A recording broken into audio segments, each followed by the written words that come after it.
ನಾನು ನಿಮ್ಮ ಪ್ರೀತಿಯ ಸ್ವಾಮಿ. ನಾನು ಪ್ರೆಸೆಂಟ್ಲಿ ಸಮಾಜ ಶಿಕ್ಷಕರಾಗಿ ಕೆಲಸವನ್ನು ನಿರ್ವಹಿಸ್ತಾ ಇದ್ದೀನಿ. ಸೊ ಸಮುದಾಯದ ಬಂಧುಗಳೇ, ನಾನು ಮಾದಿಗ ಸಮುದಾಯದ ಯುವಕ.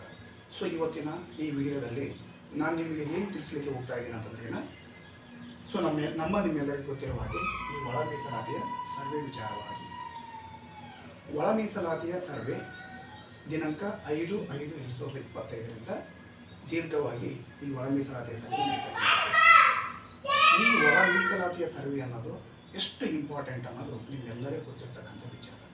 ಹಾಗಾಗಿ ಈ ಒಳ ಮೀಸಲಾತಿಯ ಸರ್ವೆ ಸಂದರ್ಭದಲ್ಲಿ ಪ್ರತಿಯೊಬ್ಬ ವ್ಯಕ್ತಿಯ ಪಾತ್ರಗಳ ಕುರಿತು ನಾನು ಅನೇಕ ವಿಚಾರಗಳನ್ನು ಹೇಳಲಿಕ್ಕೆ ಹೋಗ್ತಾ ಇದ್ದೀನಿ. ಯಾವೆಲ್ಲ ವಿಚಾರಗಳನ್ನು ನಿಮ್ಮ ಮುಂದೆ ಶೇರ್ ಮಾಡ್ಕೊಳ್ತಾ ಇದ್ದೀನಿ ಅಂತಂದ್ರೆ ಯುವಕರ ಪಾತ್ರ, ಸರ್ಕಾರಿ ನೌಕರರ ಪಾತ್ರ, ಸಮುದಾಯದ ಹಿರಿಯರ ಪಾತ್ರ, ಸಮುದಾಯದ ಇತಿಹಾಸದ ಹಿನ್ನೆಲೆ, ರಾಜ್ಯದ ಒಟ್ಟು ಅಂದಾಜು ಜನಸಂಖ್ಯೆ, ಈ ಥರ 4-5 ವಿಚಾರಗಳನ್ನು ನಿಮ್ಮ ಮುಂದೆ ನಾನು ಹಂಚ್ಕೊಳ್ಳಿಕ್ಕೆ ಬರ್ತಾ ಇದ್ದೀನಿ. ಈಗ ಫಸ್ಟು ಆರಂಭದಲ್ಲಿ ಯುವಕರ ಪಾತ್ರ. ನಿಮ್ಮೆಲ್ಲರಿಗೂ ತಿಳಿದಿರುವ ಹಾಗೆ ಮತ್ತೊಂದು ಬಾರಿ ಹೇಳ್ತಾ ಇದ್ದೀನಿ, ಸರ್ವೆ ದಿನಾಂಕ 5/5/2025 ಅಂದರೆ ನಾಳೆಯಿಂದನೇ ಒಳ ಮೀಸಲಾತಿಯ ಸರ್ವೆ ರಾಜ್ಯದ ಎಲ್ಲ ಭಾಗಗಳಲ್ಲಿ ನಡೀತಕ್ಕಂಥದ್ದು. ಹಾಗಾಗಿ ಆ ಸಂದರ್ಭದಲ್ಲಿ ಒಳ ಮೀಸಲಾತಿಯ ಸರ್ವೆಯ ಗಣಿತದಾರರು ಬಂದಂಥ ಸಂದರ್ಭದಲ್ಲಿ ನಮ್ಮ ಸಮುದಾಯದ ಮಾದಿಗ ಸಮುದಾಯದ ಯುವಕರ ಪಾತ್ರ ಬಹಳ ಮುಖ್ಯವಾಗಿರ್ತಕ್ಕಂಥದ್ದು. ಗಣಿತದಾರ ಬಂದಂಥ ಸಂದರ್ಭದಲ್ಲಿ ನಮ್ಮ ಏರಿಯಾಗೆ ಅವರನ್ನು ಪ್ರೀತಿ ವಿಶ್ವಾಸದಿಂದ ಅವರನ್ನು ಆಹ್ವಾನಿಸುವುದರ ಮುಖಾಂತರ ಅವರಿಗೆ ನಾವು ಗಣಿತೀಯ ಮಾಡುವಂಥ ವಿಚಾರದಲ್ಲಿ ಅವರಿಗೆಲ್ಲ ಕುಲಂಕುಷವಾದಂಥ ಇನ್ಫಾರ್ಮೇಷನ್ಸ್ಗಳನ್ನು ಪ್ರತಿಯೊಂದು ಮನೆಗಳನ್ನು ಕರ್ಕೊಂಡು ಹೋಗೋದ್ರ ಮುಖಾಂತರ ಅವರಿಗೆ ಮಾಹಿತಿಯನ್ನು ಕೊಡ್ತಕ್ಕಂಥದ್ದು ಯುವಕರ ಪಾತ್ರ ಆಗಿರ್ತದೆ. ಹಾಗಾಗಿ ಯುವಕರು ನಿಮ್ಮೆಷ್ಟೇ ಕೆಲಸ ಕಾರ್ಯಗಳನ್ನು ಇದ್ದರೂ ಕೂಡ ಈ ಸರ್ವೆ ಮುಗಿಯುವವರೆಗೂ ಕೂಡ ನಮಗೆ ರಾಜ್ಯದ ಎಲ್ಲ ಯುವಕರು ಕೂಡ ಸಾಧ್ಯವಾದಷ್ಟು ಗಣಿತದಾರರಿಗೆ ಒಂದು ಮನೆಯನ್ನು ಬಿಡದ ರೀತಿಯಲ್ಲಿ ಅವರಿಗೆ ಸರ್ವೆಯ ದಾಖಲಾತಿ ಇನ್ಫಾರ್ಮೇಷನ್ಸ್ಗಳನ್ನು ಅವರು ಕೊಡ್ತಕ್ಕಂಥದ್ದು ನಿಮ್ಮೆಲ್ಲರ ಪಾತ್ರವಾಗಿರುತ್ತದೆ. ಇದು ಒಂದು ವಿಚಾರ. ಸರ್ಕಾರಿ ನೌಕರರ ಪಾತ್ರ. ಸರ್ಕಾರಿ ನೌಕರರ ಪಾತ್ರ ಕೂಡ ಬಹಳ ಮುಖ್ಯವಾಗಿರ್ತಕ್ಕಂಥದ್ದು. ಈ ಸಮುದಾಯದ ರಿಸರ್ವೇಷನನ್ನು ಪಡೆದು ಸರ್ಕಾರಿ ನೌಕರಿಯನ್ನು ಅನುಭವಿಸುವಂಥ ನಮ್ಮ ಸರ್ಕಾರಿ ನೌಕರ ಈ ಸಮಾಜದ ವ್ಯಕ್ತಿಗಳು ಸಮುದಾಯದ ಬಗ್ಗೆ ಪ್ರೀತಿ ವಿಶ್ವಾಸ ಇರಬೇಕು. ಮತ್ತು ಇವರು ಯಾವುದೇ ಕಾರಣಕ್ಕೆ ಹಿಂಜರಿಕೆ, ಕೀಳು ಭಾವನೆಯನ್ನು ಬಿಟ್ಟು ಸಿಟಿಯಲ್ಲಿ ಮತ್ತು ಪಟ್ಟಣಗಳಲ್ಲಿ ವಾಸ ಮಾಡ್ತಕ್ಕಂಥ ನಮ್ಮ ಸಮುದಾಯದ ಹಿರಿಯರಾಗಿರ್ಬೋದು, ಬುದ್ಧಿಜೀವಿಗಳಾಗಿರ್ಬೋದು, ಪ್ರತಿಯೊಂದು ವಿಚಾರಗಳನ್ನು ನಮ್ಮ ಮಾದಿಗ ಸಮುದಾಯದ ಹೆಸರುಗಳನ್ನು ಬರೆಸೋದ್ರ ಮುಖಾಂತರ ಕರ್ನಾಟಕದಲ್ಲಿ ನಮ್ಮ ಒಟ್ಟು ಜನಸಂಖ್ಯೆಗೆ ನೀವು ಸಹಕಾರ ಮಾಡಬೇಕನ್ನೋದು ನನ್ನ ವಿಚಾರ. ಹಾಗೆ ಸಮುದಾಯದ ಹಿರಿಯರ ಪಾತ್ರ. ಈಗ ಆಲ್ರೆಡಿ ನಿಮಗೆ ಗೊತ್ತಿರುವಂತೆ ಇಡೀ ಎಂಟೈರ್ ಕರ್ನಾಟಕದಲ್ಲಿ ಸಂಘ ಸಂಸ್ಥೆಗಳಿರ್ಬೋದು, ಓಕೆನಾ, ಆಮೇಲೆ ಅನೇಕ ಬುದ್ಧಿಜೀವಿಗಳಾಗಿರ್ಬೋದು, ಪ್ರಗತಿಪರ ಚಿಂತಕರಾಗಿರ್ಬೋದು, ಕವಿಗಳಾಗಿರ್ಬೋದು, ಇವರೆಲ್ಲರೂ ಕೂಡ ಈ ಒಳ ಮೀಸಲಾತಿಯ ವಿಚಾರವನ್ನು ಸಾಕಷ್ಟು ಮಾಧ್ಯಮದ ಮುಖಾಂತರ ಹಂಚಿಕೊಳ್ತಾ ಇದ್ದಾರೆ.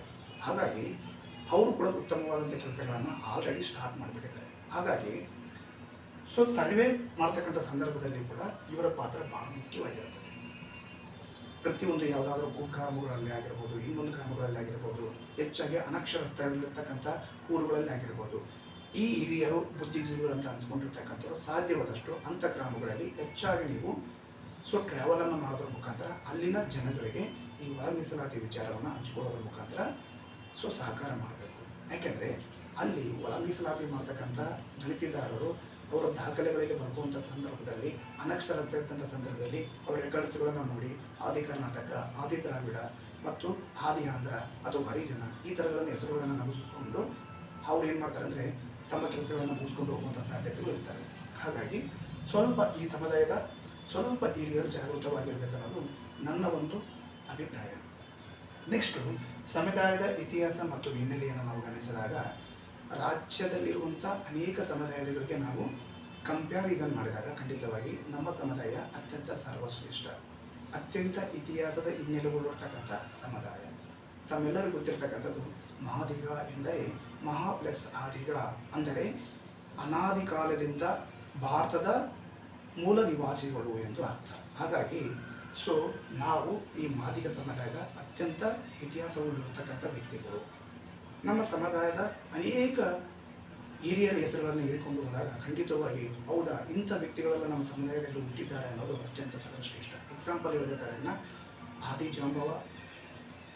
ಆದಿ ಜಾಂಬವ ಆಗಿರ್ಬೋದು, ಚಂದ್ರಗುಪ್ತ ಮೌರ್ಯ ಆಗಿರ್ಬೋದು, ಅಶೋಕ ಚಕ್ರವರ್ತಿ ಆಗಿರ್ಬೋದು, ಹಾಗೆ ಬಾಬು ಜಗಜೀವನ್ ರಾಮ್ ಆಗಿರ್ಬೋದು, ಸೊ ಕಾಂಶಿರಾಮ್ ಆಗಿರ್ಬೋದು. ಈ ಥರ ನಮ್ಮ ಸಮುದಾಯದ ಅನೇಕ ಹಿರಿಯ ಜೀವಿಗಳು ಸೊ ದೇಶಕ್ಕೆ ಸಾಕಷ್ಟು ಸಹ ಇದು ಒಂದು ಇತಿಹಾಸಕ್ಕೆ ಸಾಕಷ್ಟು ಒಂದು ಅರ್ಥವನ್ನು ಕೊಟ್ಟಿರ್ತಕ್ಕಂಥ ವ್ಯಕ್ತಿಗಳು. ಸೊ ಹಾಗಾಗಿ ನಮ್ಮ ಇತಿಹಾಸದ ಹಿನ್ನೆಲೆಯನ್ನು ನಾವು ತಿಳ್ಕೊಂಡಾಗ ಯಾವುದೇ ಮುಜುಗರ ಇಲ್ಲದೆ, ಸಂಕೋಚ ಇಲ್ಲದೆ ನಾವು ಮಾದಿಗರೆಂದು ಹೆಮ್ಮೆಯಿಂದ ಇಟ್ಕೊಳ್ಳೋದ್ರಲ್ಲಿ ಯಾವುದೇ ತಪ್ಪಿಲ್ಲ. ನೆಕ್ಸ್ಟು ರಾಜ್ಯದ ಒಟ್ಟು ಅಂದಾಜು ಜನಸಂಖ್ಯೆ. ನಿಮ್ಮೆಲ್ಲರಿಗೂ ಗೊತ್ತಿರುವ ಹಾಗೆ ಕರ್ನಾಟಕದಲ್ಲಿ ಮಾದಿಗರ ಜನಸಂಖ್ಯೆ ಎಷ್ಟಿದೆ ಅಂತ ಕೇಳಿದಾಗ ಸೊ ನಮಗೆ ಒಂದು ಸ್ಟ್ಯಾಟಿಕಲಿ ಒಂದು ಅಂದಾಜನ್ನು ಕೊಟ್ಟಿದ್ದಾರೆ, 33 ಲಕ್ಷ ಜನಸಂಖ್ಯೆ ಇರ್ತಕ್ಕಂಥದ್ದು ಅಂತ. ಅದು ತಪ್ಪು.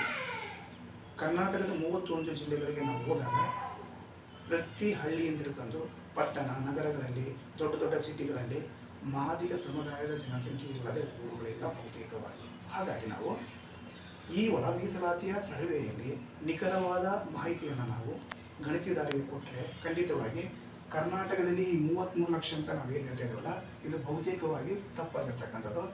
ಹೆಚ್ಚು ಕಡಿಮೆ 45 ಲಕ್ಷ ಅಧಿಕ ಮಾದಿಗ ಜನಸಂಖ್ಯೆ ಈ ರಾಜ್ಯದಲ್ಲಿ ಇರ್ತಕ್ಕಂಥದ್ದು. ಈ ನಿಖರವಾದ ಜನಸಂಖ್ಯೆ ಬಂದ ನಂತರ ಜನಸಂಖ್ಯೆಗೆ ಅನುಗುಣವಾಗಿ ನಮಗೆ ಮೀಸಲಾತಿ ಸಿಗ್ತಕ್ಕಂಥದ್ದು. ಇದರಿಂದ ನಮಗೆ ಈ ಮೀಸಲಾತಿಯಿಂದ ನಮ್ಮ ಯುವಕರಿಗಾಗಿರ್ಬೋದು, ಸರ್ಕಾರಿ ನೌಕರಿಯನ್ನು ಪಡ್ಕೋಬೇಕನ್ನುವಂಥ ಹಂಬಲದಲ್ಲಿರ್ತಕ್ಕಂಥ ನಮ್ಮ ಸಮುದಾಯದ ಆಕಾಂಕ್ಷಿಗಳಿಗಿರ್ಬೋದು ಇದು ತುಂಬ ಬೆನಿಫಿಟ್ ಆಗುತ್ತೆ. ಅವರಿಗೆ ಎಜುಕೇಷನ್ ಆಗಿರ್ಬೋದು, ಎಂಪ್ಲಾಯ್ಮೆಂಟ್ ಆಗಿರ್ಬೋದು, ಈ ಥರ ಬೇರೆ ಒಂದು ರಿಸರ್ವೇಷನ್ಸನ್ನು ಪಡಿತಕ್ಕಂಥದ್ದಾಗಿರ್ಬೋದು. ಸೊ ಒಟ್ಟಾರೆ ಈ ಒಳ ಮೀಸಲಾತಿ ಸರ್ವೆ ಅನ್ನೋದು ಅತ್ಯಂತ ಇಂಪಾರ್ಟೆಂಟ್ ಆಗಿದೆ.